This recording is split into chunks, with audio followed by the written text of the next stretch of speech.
अगर आप मेरा थंबनेल देख के इस वीडियो में आए हो तो ज़रूर आप एक कैबिन क्रू बनना चाहते हो। Am I right? Definitely I am right. ये वीडियो बहुत ही ज़्यादा इंपॉर्टेंट है जो कैबिन क्रू बनना चाहते हैं। वीडियो को बिना स्किप के एंड तक ज़रूर देखिएगा।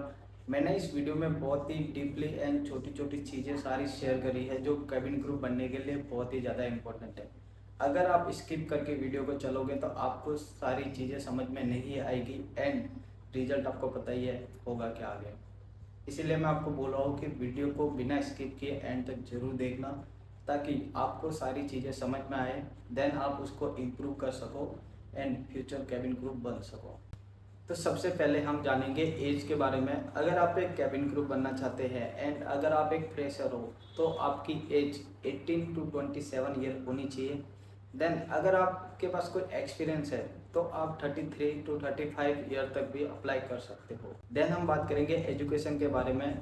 अगर आप एक कैबिन क्रू बनना चाहते हो एंड आपके पास 12 पास है तो आप बिल्कुल कैबिन क्रू बन सकते हो, लेकिन आपके उसमें परसेंटेज कम से कम 50% से ऊपर होनी चाहिए, कम से कम 50% होनी चाहिए एंड उससे ऊपर होनी चाहिए। अगर आपके पास कोई एजुकेशन या डिप्लोमा है तो वेल एंड गुड है, कोई दिक्कत की बात नहीं है, आप बिल्कुल कैबिन क्रू बन सकते हो।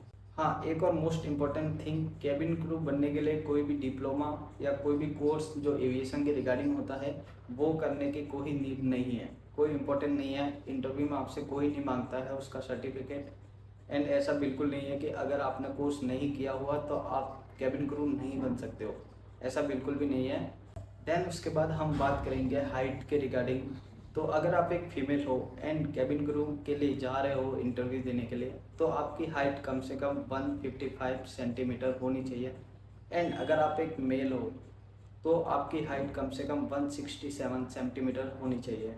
अब हम बात करेंगे लैंग्वेज के रिगार्डिंग। तो आपको हिंदी एंड इंग्लिश दोनों लैंग्वेज आनी चाहिए। ज़्यादा इंग्लिश ना आए कोई दिक्कत नहीं है, आपको इतनी तो एटलीस्ट आनी चाहिए कि आप इंटरव्यू में आपसे कोई क्वेश्चन कर रहा है तो आप उसका सेटिस्फाई आंसर दे सको। वैसे आप डोंट वरी रहिए, मैं आपको सारी चीज़ें क्लियर कर दूंगा कि आपको इंटरव्यू में कौन कौन सी चीज़ें पूछी जाएगी एंड आपको उसका आंसर कैसे देना है। तो आप बिल्कुल भी मत डरिए, आपको ज़्यादा नहीं, कम से कम 5 to 10 क्वेश्चन ऐसे जो है जो बहुत मोस्ट इम्पॉर्टेंट है उसमें से ही आपसे पूछेंगे एंड आपको उसका कॉन्फिडेंस के साथ आंसर देना है। देन आप एक फ्यूचर कैबिन क्रू हो। लैंग्वेज के बाद आता है आपका रिज्यूम। रिज्यूम बहुत ही ज़्यादा इम्पोर्टेंट है। आपका रिज्यूम बहुत ही अच्छा, नीट एंड क्लीन होना चाहिए, उसका फॉर्मेट एकदम फॉर्मल होना चाहिए, जो कोई भी इंटरव्यू ले रहा है उसको रीड करने में बहुत आसानी हो, ऐसा आप रिज्यूम बना के जाएं। एंड मोस्ट इम्पॉर्टेंट पॉइंट ये है कि अगर आप रिज्यूम लेके जा रहे हो तो आपको रिज्यूम में जो भी चीज़ें आपने मेंशन करी है उसका मतलब एंड जो भी लिख रहे हो वो पूरा फैक्ट होना चाहिए, रियल होना चाहिए। उसमें कोई भी अपने ओर से बना के या फिर कोई भी फैक्ट पॉइंट ऐड करने की कोशिश मत करो।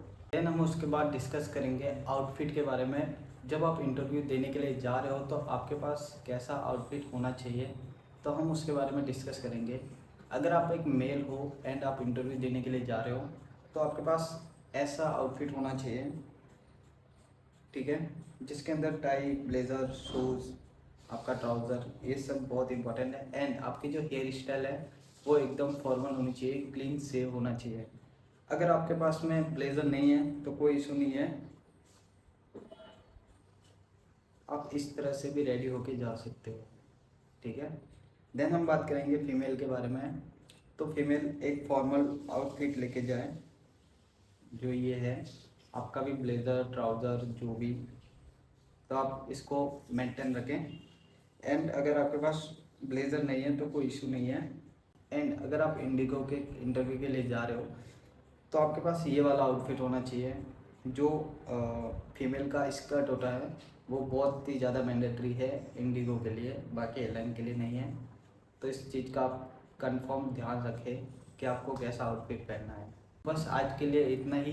यही सारी चीज़ें जो मैंने आपसे शेयर करी है वही चीज़ें आपको पूरी प्रॉपर तरीके से ध्यान में रख के इंटरव्यू में जाना है।